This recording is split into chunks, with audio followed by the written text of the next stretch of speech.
Excellent. Data ஸ்ட்ரக்சர்ஸில் நம்ம முதல்ல பார்க்க போகிறது அரேஸ். அப்போது அரேஸ் அப்படின்னா என்ன, அதனுடைய ஃபங்க்ஷனாலிட்டி என்ன, எதுக்காக உபயோகப்படுத்த போகிறோம் அப்படிங்கிறத இந்த கிளாஸில் பார்க்க போகிறோம். ஸோ முதல்ல பார்த்தீங்க அப்படின்னா அரே அப்படிங்கிறது என்ன அப்படின்னா, it is used for sorting logical groups. Logical groups அப்படின்னா ஒரு குறிப்பிட்ட விஷயத்தை பற்றிய டேட்டாவை எடுத்து அதை சார்ட்டிங் பண்ணுறது. அது ஒரு 10 மாணவர்களுடைய மார்க்காக இருக்கலாம், ஒரு 10 எம்ப்ளாயீஸினுடைய ஏஜ் குரூப்பாக இருக்கலாம். ஸோ இந்த மாதிரி ஒரு 10 பொருட்களினுடைய விலையாக இருக்கலாம். ஸோ இந்த மாதிரி லாஜிக்கலாக குரூப் பண்ணி ஒரு டேட்டா என்கிட்ட இருக்குது, அதை எனக்கு சார்ட்டிங் பண்ணணும் அப்படின்னா அப்போ நம்ம அரே கண்டிப்பாக யூஸ் பண்ணி தான் ஆகணும். இது இல்லை அப்படின்னா ரொம்ப சிரமமாக இருக்கும். ஓகே, அதே மாதிரி இந்த அரேஸ் யூஸ் பண்ணி ஸ்டாக் அண்ட் கியூ அப்படின்ற கான்செப்டை இம்ப்ளிமெண்ட் பண்ணுறதுக்கு அரேவை யூஸ் பண்ணிக்கலாம். ஓகே, இந்த அரே அப்படிங்கிறதுனுடைய கேரக்டரிஸ்டிக்ஸ் என்ன அப்படின்றத பார்க்கலாம். Same name for referencing all elements. Array அப்படின்னாவே நம்ம சி ப்ரோக்ராமிங் உங்களுக்கு தெரிஞ்சிருக்கோம். ஸோ இன்ட் எக்ஸ் ஆஃப் 10 அப்படின்னு கொடுத்தேன் அப்படின்னா இந்த எக்ஸ் அப்படிங்கிறது ஒரே நேம், ஆனால் இதில் 10 டிஃப்ரெண்ட் இன்ஃபர்மேஷன், 10 டிஃப்ரெண்ட் நம்பர் நான் ஸ்டோர் பண்ணிக்கலாம். அந்த 10ஐயும் ரெஃபரன்ஸ் பண்ணுறதுக்கு எனக்கு ஒரே ஒரு நேம் ஞாபகம் இருந்தால் போதும். Same name for referencing all elements, இது ஃபஸ்ட்டு கேரக்டரிஸ்டிக்ஸ். ரெண்டாவது கன்சிக்யூட்டிவ் மெமரி லொக்கேஷன்ஸ். அதாவது இப்போ எக்ஸ் ஆஃப் 10 அப்படின்னு கொடுத்தோம்னா கண்டினியூவஸாக அடுத்த லொக்கேஷனில் நமக்கு என்ன ஆகும், மெமரி ஸ்டோர் ஆகும். இதுதான் இதனுடைய பலமே. ஏன் அப்படின்னா இதை பேஸ் பண்ணி தான் சில ஆப்ரேஷன்ஸை நம்மளால் ஈஸியாக பண்ண முடியுது, சார்ட்டிங் எல்லாமே பண்ண முடியுது. ஸோ அப்போது கன்சிக்யூட்டிவ் மெமரி லொக்கேஷன்ஸ் அப்படின்றது ரொம்ப முக்கியமான characteristics. Name can be used as a pointer. இந்த எக்ஸ் அப்படிங்கிறத நம்ம என்ன பண்ணிக்கலாம் அப்படின்னா பாயிண்டராக யூஸ் பண்ணிக்கலாம். அப்படின்னு என்ன சார், நான் x+2 முன்னாள் ஸ்டார் அப்படின்னு போட்டேன்னா என்ன அர்த்தம், x+0ன்னா இது, x+1ன்னா இது, x+2ன்னா இது, இதுக்குள்ளே இருக்கிற கண்டென்ட். இப்போ இங்கே 5ன்னு இருக்குன்னு வச்சுங்களேன். அப்போது இந்த மாதிரி நான் கொடுத்தேன் அப்படின்னா அது எதை ரெஃபரன்ஸ் பண்ணும், இதுக்குள்ளே இருக்கிற 5ங்கிற நம்பரை ரெஃபரன்ஸ் பண்ணும். அப்போ name can be used as a pointer. Size is constant. So நார்மலாக பார்த்தீங்க அப்படின்னா நம்ம டிக்ளேர் பண்ணும்போதே எனக்கு இவ்வளவு தான் வேணும் அப்படின்னு டிக்ளேர் பண்ணிடுவோம். அப்போது இந்த 10 லொக்கேஷனை கண்டினியூஸாக அலோகேட் பண்ணி கன்சிக்யூட்டிவாக அலோகேட் பண்ணி வச்சுக்குவோம். ஏன்னா அரே அப்படின்னா கண்டிப்பாக மெமரி கன்சிக்யூட்டிவாக தான் இருக்கணும். அப்படின்னா அது கண்டிப்பாக என்னவாக இருக்கும், ஃபிக்ஸடாக தான் நம்ம இருக்கும். அதனால தான் size is constant. Once allocate பண்ணிட்டா அது மாறாது. ஆனால் சில மாடர்ன் லாங்குவேஜஸில் இதை ரீடைமென்ஷன் பண்ணுறதுக்கு ப்ரொவிஷன் கொடுப்பாங்க. அப்போ என்ன ஆகும் அப்படின்னா புதுசாக ஒரு மெமரி லொக்கேஷனில் எவ்வளவு இடம் தேவையோ அவ்வளோ அலோகேட் பண்ணிவிட்டு இதிலிருந்து காப்பி பண்ணிக்கும். அப்போது அது எளிதாக நடக்கிறதில்ல, அதுக்கு நிறைய ஆப்ரேஷன்ஸ் பேக்கெண்டில் நமக்காக பண்ணுறாங்க. இப்போ மொத்தத்தில் ஒரு அரே அப்படின்னாவே அதனுடைய சைஸ் கண்டிப்பாக எப்போவுமே எப்படி இருக்கும், ஃபிக்ஸடாக இருக்கும். ஏன்னா இங்கே கொஞ்சம் அப்புறம் வேறு வேரியபிள், இப்போது ஒய் அப்படிங்கிற வேரியபிளுக்கு இந்த இடத்துல ஆக்குபை பண்ணிட்டோன்னு வச்சுக்கோங்க.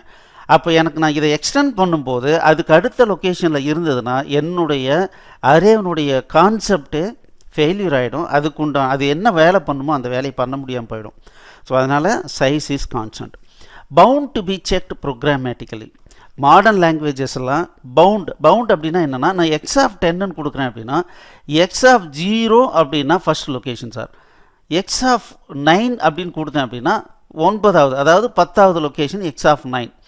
சப்போஸ் நான் தெரியாமல் எக்ஸ் ஆஃப் 11ன்னு கொடுத்தேன் அப்படின்னா சி ப்ரோக்ராமிங் இது தப்புன்னு சொல்லாது, அதை பேஸ் பண்ணி வேறு ஏதோ ஒரு லொக்கேஷன்லேருந்து எதையாவது எடுத்துகிட்டு வரும். அப்போது அதை தான் இங்கே சொல்லியிருக்காங்க, பவுண்ட் டு பி செக்ட் ப்ரோக்ராமேட்டிக்கலி. நம்ம தான் என்ன பண்ணோம், ப்ரோக்ராமில் அதை மெயின்டைன் பண்ணி மொத்தம் 10 தான் நீங்கள் போட முடியும், 10க்கு மேலே நம்ம ஸ்டோர் பண்ண முடியாது அப்படின்னு மெசேஜ் நம்ம கொடுக்குற மாதிரி நம்ம சாஃப்ட்வேரை நம்ம தான் பண்ணிக்கணும். ஓகே, சரி. இப்போ அரேவில் டைப்ஸ் ஆஃப் அரேஸ். ஸோ மெயினாக பார்த்தீங்கன்னா 1 டைமென்ஷனல் அரே, இன்னொன்று மல்டி டைமென்ஷனல் அரேன்னு இருக்குது. அதில் 2 டைமென்ஷனல் அரே, 3 டைமென்ஷனல் அரே. இந்த 1 டைமென்ஷனல் அரே அப்படிங்கிறது ஸ்டூடெண்ட்னுடைய மார்க்கு, 10 பேருனுடைய சேலரி, இந்த மாதிரி டீட்டெயிலாம் ஸ்டோர் பண்ணி அதை பேஸ் பண்ணி ஏதாவது பண்ணணும் அப்படின்னா நம்ம ஒன் டைமென்ஷனல் அரேவுக்கு போவோம். டூ டைமென்ஷனல் அரே அப்படின்னாவே நம்ம மேட்ரிக்ஸை ஞாபகம் வச்சுக்கணுங்க. ஸோ மேட்ரிக்ஸில் எப்படி நம்பர்ஸ் இந்த மாதிரி இருக்குமோ அந்த நம்பரை ரோ அண்ட் காலமாக ஸ்டோர் பண்ணணும் அப்படின்னா நம்ம டூ டைமென்ஷனல் அரேவுக்கு தான் நம்ம போயாகணும். ஓகே, அதே மாதிரி த்ரீ டைமென்ஷனல் 3D அப்படின்னாவே ஆட்டோமேட்டிக்காக three dimensional that is solid objects. இப்போ பார்த்தீங்கன்னா இந்த மாதிரி ஒரு ஆப்ஜெக்ட் இருக்குது, இதை பற்றிய டீட்டெயிலாம் நம்ம ஸ்டோர் பண்ணால் எனக்கு 3D வேணும். அதாவது x coordinate, y coordinate and z coordinate இந்த மூணும் இருக்கும்போது மட்டும்தான் நான் ஒரு குறிப்பிட்ட புள்ளியை எக்ஸாக்டாக நான் என்ன பண்ண முடியும், பாயிண்ட் அவுட் பண்ண முடியும். இந்த மாதிரியான ஆப்ரேஷன்ஸுக்கு 3Dயை யூஸ் பண்ணுவாங்க. குறிப்பாக எந்தெந்த சாஃப்ட்வேர்லாம் 3D அனிமேஷன் பேஸ்டாக ஒர்க் ஆகுதோ அங்கெல்லாம் கண்டிப்பாக என்ன பண்ணியிருப்பாங்கன்னா இந்த அரேவை 3 டைமென்ஷனில் தான் நம்ம யூஸ் பண்ணியிருப்பாங்க. பட் நமக்கு ஒன் டைமென்ஷனல் அண்ட் டூ டைமென்ஷனல்லாம் தெரிஞ்சதுனாவே போதுமானது. ஓகே, சரிங்க சார். இப்போ அந்த அரேஸ் அப்படிங்கிறது யார், இப்போ நான் ஒரு சாஃப்ட்வேர் டெவலப் பண்ணுறேன், நான் ஒரு சி ப்ரோக்ராமிங்கில் ஒரு ப்ரோக்ராம் எழுதுகிறேன் அப்படின்னா அப்போ அரே அப்படிங்கிறத நான் வச்சுக்கிட்டு நான் ஏதாவது பண்ணணுமா, அந்த கான்செப்டுக்கு நான் ஏதாவது பண்ணுமா அப்படின்னா நம்ம அதை பண்ண தேவையே கிடையாது. சி ப்ரோக்ராமிங்கில் அந்த சி ப்ரோக்ராமிங் அப்படிங்கிறதே என்ன அப்படின்னா ஒரு கம்பைலர் அப்படின்னு சொல்லுவாங்க. இந்த கம்பைலர் அப்படிங்கிற சாஃப்ட்வேரை யார் உருவாக்குனாங்களோ அவரே என்ன பண்ணியிருக்காருன்னா இந்த அரேவனுடைய கான்செப்டை இம்ப்ளிமெண்ட் பண்ணிட்டார். நம்ம அதை உபயோகப்படுத்திக்கிட்டால் போதும். எப்படி, நான் சி ப்ரோக்ராமிங்கில் போயிட்டு இன்ட் ஏ ஆஃப் 5 அப்படின்னு கொடுத்தேன் அப்படின்னாவே இதை அரே அப்படின்னு புரிஞ்சுக்கிட்டு 5 லொக்கேஷனை அலோகேட் பண்ணி அதை பேஸ் பண்ணி ஆப்ரேஷன் பண்ணுறதுக்கு எல்லாமே இந்த சி கம்பைலரே பண்ணிடுது. அப்போ நம்ம பில்டு பண்ணும்போது என்ன ஆகுது அப்படின்னா அதுக்கு தேவையான கோடிங் எல்லாமே அது அந்த கம்பைலர் ஆட்டோமேட்டிக்காக ஜென்ரேட் பண்ணிக்குது. சரிங்க சார், அப்படின்னா இந்த அரே இம்ப்ளிமெண்டேஷன் அப்படிங்கிறத நான் ஏன் கற்றுக்கணும் அப்படின்னா ஒருவேளை நீங்கள் ஒரு புதுசாக ஒரு லாங்குவேஜையே உருவாக்கணும் அப்படின்னா கண்டிப்பாக இந்த அரே கான்செப்டை நம்ம தெரிஞ்சிருக்கணும். இப்போ பார்த்தீங்கன்னா ஆதி காலத்தில் C++ தான், அதுதான் பெருசாக இருந்தது. அதுக்கப்புறம் ஜாவா வந்துச்சு. இந்த மூணே போதண்டா அப்படின்னு இருந்தப்போ C# ஒன்று உருவாக்குனாங்க. அதுக்கப்புறம் அங்கங்கே பார்த்தீங்கன்னா ஏகப்பட்ட லாங்குவேஜ் க்ரியேட் பண்ண ஆரம்பிச்சிட்டாங்க. பைத்தான், பேர்ல், ரூபி இந்த மாதிரி ஏகப்பட்டது க்ரியேட் பண்ண ஆரம்பிச்சிட்டாங்க. ஆனால் அந்த ஒவ்வொரு லாங்குவேஜை க்ரியேட் பண்ணுறவங்களும் கண்டிப்பாக என்ன பண்ணணும், அரேவை அவங்களாகத்தான் இம்ப்ளிமெண்ட் பண்ணி ஆகும். இந்த மாதிரி ஒரு சிச்சுவேஷன் வந்துட்டால் நம்ம எப்படி அரேவை இம்ப்ளிமெண்ட் பண்ணணும் அப்படிங்கிறத தான் நம்ம இந்த கிளாஸில் பார்க்க போகிறோம். Representation of one dimensional array.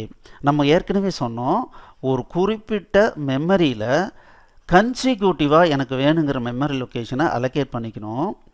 Okay, இப்போ நான் என்ன பண்ணுறேன்னா கேர் எக்ஸ் ஆஃப் 5 அப்படின்னு கொடுக்குறேன்னு வச்சுக்கோங்க. அப்போ இது எக்ஸு, இது எக்ஸனுடைய 0 1 2 3 4.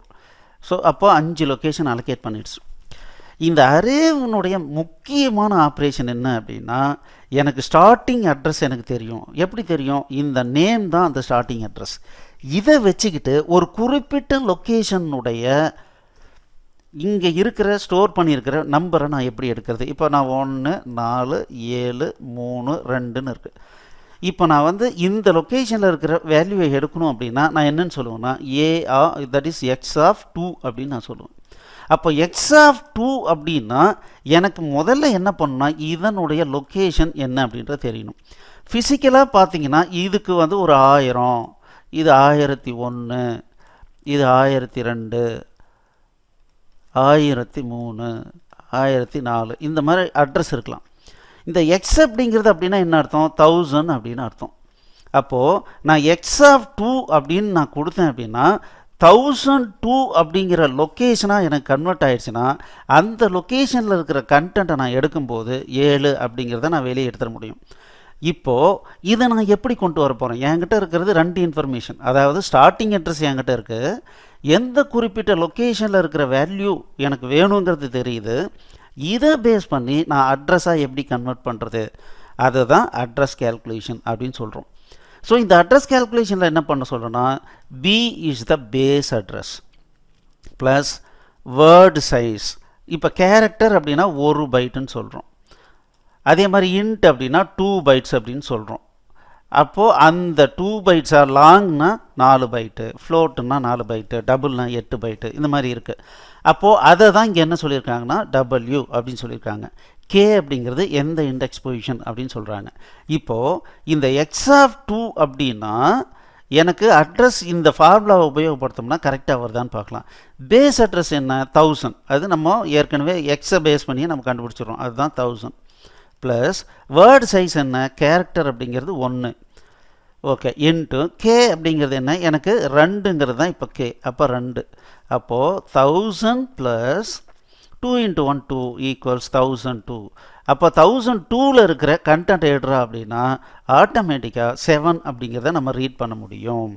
சரி, இதையே இப்போ இன்டீஜர்னு வச்சுக்கலாம். இன்ட்டு எக்ஸ் ஆஃப் 5 அப்படின்னு வச்சுக்கலாம்.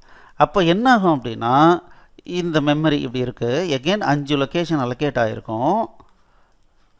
ஆனால் இப்போ என்ன இருக்குன்னா டபுளாக அலோகேட் ஆகிருக்கும். 1000, இது 1002, 1004, 1006, அப்புறம் 1008. அப்போது இந்த இடத்துல 205 நான் ஸ்டோர் பண்ணுன்னு வச்சுங்களேன். நான் என்ன சொல்லுவேன், இது 0 1 2 3 4 என்னை பொறுத்த வரைக்கும். அப்போது இந்த இடத்துல ஸ்டோர் பண்ணுன்னா எக்ஸ் ஆஃப் 3 அப்படின்னு நான் கொடுப்பேன். ஆனால் இந்த எக்ஸ் ஆஃப் 3ல் ஸ்டோர் பண்ணுன்னா எனக்கு என்ன வேணும், 1006ங்கிற நம்பர் வேணும், அட்ரஸ்ஸு. அப்போது இந்த 1006ங்கிற அட்ரஸை நான் எப்படி கண்டுபிடிக்கிறது? ஸோ இந்த அட்ரஸ் அப்படிங்கிறது இப்போ நம்ம வந்து சாம்பிளுக்கு சும்மா ஈஸியாக புரியணுங்கிறதுக்காக 1000 அப்படின்னு வச்சுருக்கோம். பட் இது பார்த்தீங்க அப்படின்னா ஒரு காம்ப்ளெக்ஸான ஒரு ஹெக்ஸாடெசிமல் நம்பராக இருக்கும். சரிங்களா? ஸோ அதை பற்றி நம்ம கவலை இல்லை, கான்செப்ட் புரிஞ்சால் போதும். ஓகே, இப்போது இந்த ஃபார்முலாவை அப்ளை பண்ணி எனக்கு 1006 வருதான்னு பார்க்கலாம். அப்போ x of 3 equals base address என்ன 1000 ப்ளஸ் வேர்ட் சைஸ் என்ன இன்டீஜர்னு இருக்கிறதுனால 2, எந்த லொக்கேஷன் எனக்கு வேணும் 3, அது இங்கே வருது. அப்போ 1000 ப்ளஸ் 2 × 3 6, ஸோ 1006. அப்போது நீங்கள் அரேவை நீங்களே இம்ப்ளிமெண்ட் பண்ணணும் அப்படின்னா இந்த ஒரு ஃபார்முலாவை ஞாபகம் வச்சுக்கிட்டிங்கன்னா போதும். ஸ்டார்டிங் அட்ரஸை பேஸ் பண்ணி ஈஸியாக ஒரு குறிப்பிட்ட லொக்கேஷனில் இருக்கிற வேல்யூவை எடுக்கிற மாதிரி பண்ணிக்கலாம். அவ்வளோதாங்க, ரொம்ப ரொம்ப சிம்பிள். ஸோ எதுக்காக அதை தெரிஞ்சுக்கிட்டோம், நம்மளே ஒரு கம்பைலர் டிசைன் பண்ணணும்.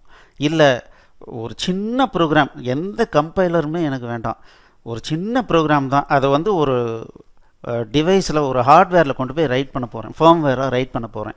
அப்போ அந்த மாதிரியான இடத்துல இந்த கம்பைலர்லாம் வச்சு பண்ணோன்னா பெரிய லெவலில் வந்து மெமரி தேவைப்படும். எனக்கு அது மாதிரி வேண்டாம், சின்ன ப்ரோக்ராம் தான், நானே எல்லாத்தையும் பண்ணிக்கிறேன் அப்படின்னா நீங்கள் என்ன பண்ணணும், அரே கான்செப்ட் உங்களுக்கு தேவைன்னா இந்த மாதிரி நீங்கள் இந்த ஃபார்முலாவை மட்டும் யூஸ் பண்ணிக்கிட்டு என்ன பண்ணலாம், 1 டைமென்ஷனல் அரேவை நம்ம க்ரியேட் பண்ணிக்கலாம்.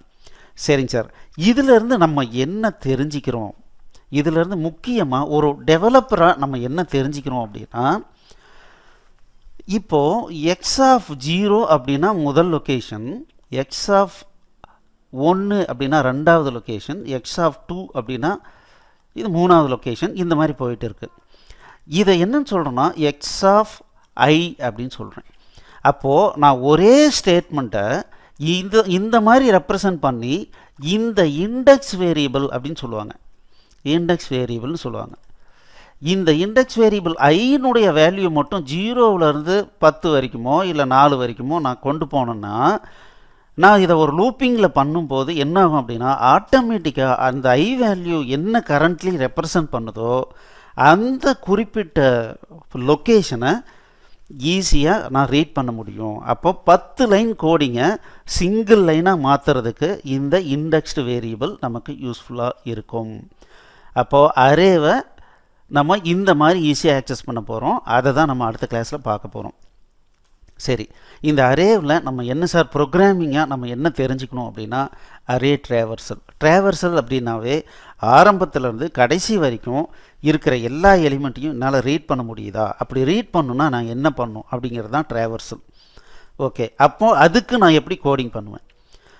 இன்சர்ஷன், அரே இன்சர்ஷன் அப்படின்னா நான் மெமரியை அலோகேட் பண்ணிட்டேன் சார், 10 லொக்கேஷன் அலோகேட் பண்ணிட்டேன்.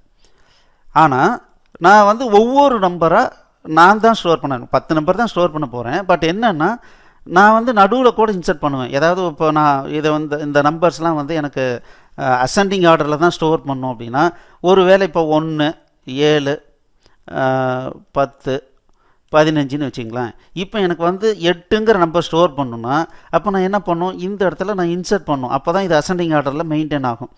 அப்போ இந்த மாதிரி மெயின்டைன் பண்ணும்போது இந்த மெமரி எப்போவுமே ரிஜிடு. நான் இந்த இடத்துல 8 இங்கே போட்டுட்டு இதை நவுத்திக்கோ அப்படின்னா அந்த மாதிரிலாம் இன்ஸ்ட்ரக்ஷன் கிடையாது.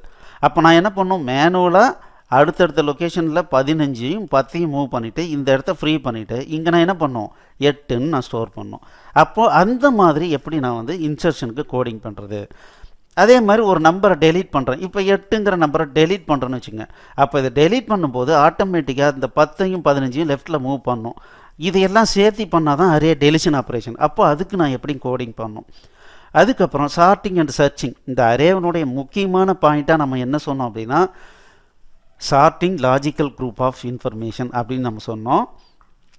அப்போது அதை தான் நம்ம என்ன பண்ண போகிறோம், சார்ட்டிங் அண்ட் சர்ச்சிங் சொல்கிறோம்.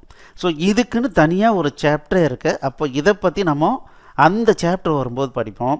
இப்போ அடுத்தடுத்த கிளாஸில் என்னென்ன பார்க்க போகிறோம் அப்படின்னா அரே ட்ராவல்ஸில் எப்படி பண்ணுறது, அரேவில் ஒரு நம்பரை இன்சர்ட் பண்ணுறதுனா எப்படி பண்ணுறது, டெலிஷன் பண்ணுறதுனா எப்படி பண்ணுறது அப்படிங்கிறத அடுத்தடுத்த கிளாஸில் பார்க்க போகிறோம். வாங்க பார்க்கலாம். தேங்க்யூ.